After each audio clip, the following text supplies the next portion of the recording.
Hello दोस्तों, वैसे तो आपने वास्तुशास्त्रों के बारे में सुना ही होगा। वैसे तो कई बार घरों में बिना वजह के तनाव और लड़ाई झगड़ा बना रहता है। आपसी रिश्तों में कड़वाहट और उदासीनता आ जाती है। अगर आप अपने जीवन में ये खुशियाँ चाहते हैं तो ये उपाय अवश्य अपनाएं। नंबर 1, घर के मुख्य द्वार पर भगवान गणेश के एकांत स्वरूप की प्रतिमा या चित्र को लगाया जाता है। लेकिन ध्यान रखें कि इनके दूसरी तरफ ठीक उसी जगह पर श्री गणेश जी की एक और प्रतिमा भी लगाएं, जिसमें दोनों गणेश जी की पीठ मिली रहे। इस प्रकार से गणेश जी की प्रतिमा या चित्र लगाने से वास्तु दोषों का शमन होता है।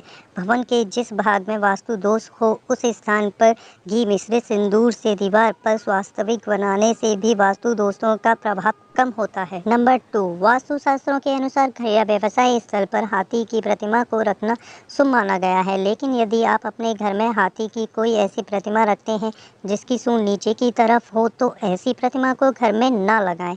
जिन चित्रों या प्रतिमाओं में हाथी की सूंड नीचे की ओर हो उन्हें लगाने से प्रतिष्ठा की हानि होती है।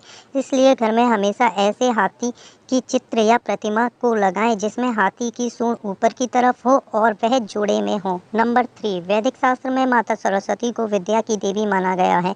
माँ सरस्वती का वाद्य यंत्र वीणा घर में रखने से बच्चों और पारिवारिक सदस्यों में वृद्धि का विकास होता है। इससे हर स्थिति में धैर्य बनाए रखने की शक्ति भी मिलती है। नंबर 4, भगवान शिव की जटाओं में निवास करने वाली माँ गंगा का जल यदि घर में पूजा स्थान पर रखा जाए तो घर में आ रही बाधाएं समाप्त होती हैं और जीवन में तरक्की एवं सौभाग्य की प्राप्ति भी होती है।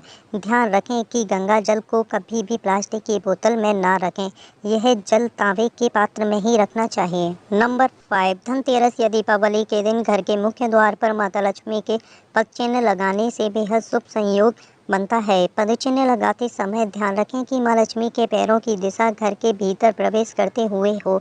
इससे घर के भीतर धन धान्य और माँ लक्ष्मी का आगमन होता है। नंबर 6, तोते को प्रेम, वफादारी, लंबी आयु और सौभाग्य का प्रतीक माना गया है। यदि आप घर में बीमारी, निराश, दरिद्रता से परेशान हैं और सुखों का अभाव महसूस कर रहे हैं तो घर में तोते का चित्र या मूर्ति को स्थापित करें। बहुत से लोग पिंजरे में तोता भी पालते हैं, लेकिन यदि आपका पाला हुआ तोता खुश नहीं है तो आपके ऊपर भी परेशानियां आती रहेंगी। लाल किताब के अनुसार ग्रहों की दिशा के अनुसार बुधवार के दिन कंठी वाला तोता पालने के बारे में बताया जाता है, लेकिन पक्षियों को बंधक बनाकर रखना कहीं भी श्रेष्ठ उपाय नहीं माना गया है।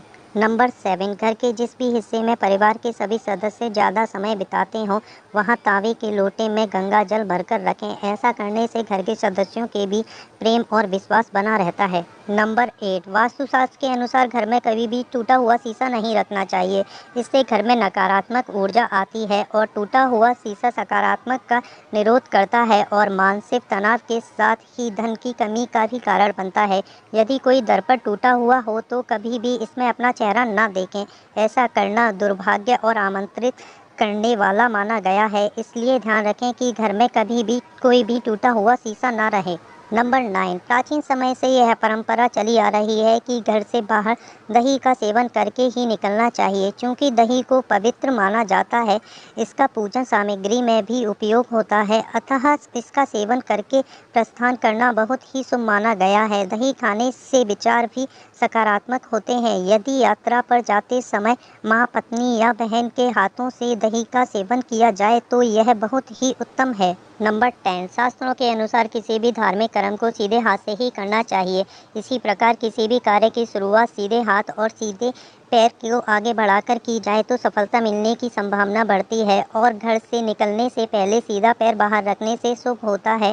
कार्यों के प्रति सकारात्मक सोच भी बनती है, अतः घर से बाहर निकलते समय ध्यानपूर्वक सदैव सीधा पैर ही पहले बाहर निकालें। ऐसा करने से सफलता मिलने के योग बढ़ जाते हैं। नंबर 11, पति पत्नी के रिश्तों में मधुरता बनाए रखने के लिए पत्नी को हमेशा बैठ के बाईं ओर ही सोना चाहिए और पति को सदैव दाहिनी ओर ही सोना चाहिए। ऐसा करने से पति पत्नी के संबंध मधुर बने रहते हैं और रिश्तों में कड़वाहट नहीं आती। और याद रखें कि अपना बिस्तर कभी भी खिड़की से सटाकर ना रखें। ऐसा करने से रिश्तों में तनाव उत्पन्न होता है। और यदि आप प्रत्येक शुक्रवार को पंचमुखी दीपक शयन कक्ष में जलाते हैं तो यह भी आपके रिश्तों के तनाव को कम करता है। नंबर 12, गर्भवती महिलाओं के कमरे में भगवान श्री कृष्ण के लड्डू गोपाल स्वरूप का चित्र या उनकी छोटी प्रतिमा को जरूर रखना चाहिए। भगवान कृष्ण के बाल गोपाल स्वरूप को बच्चे के समान ही माना गया है।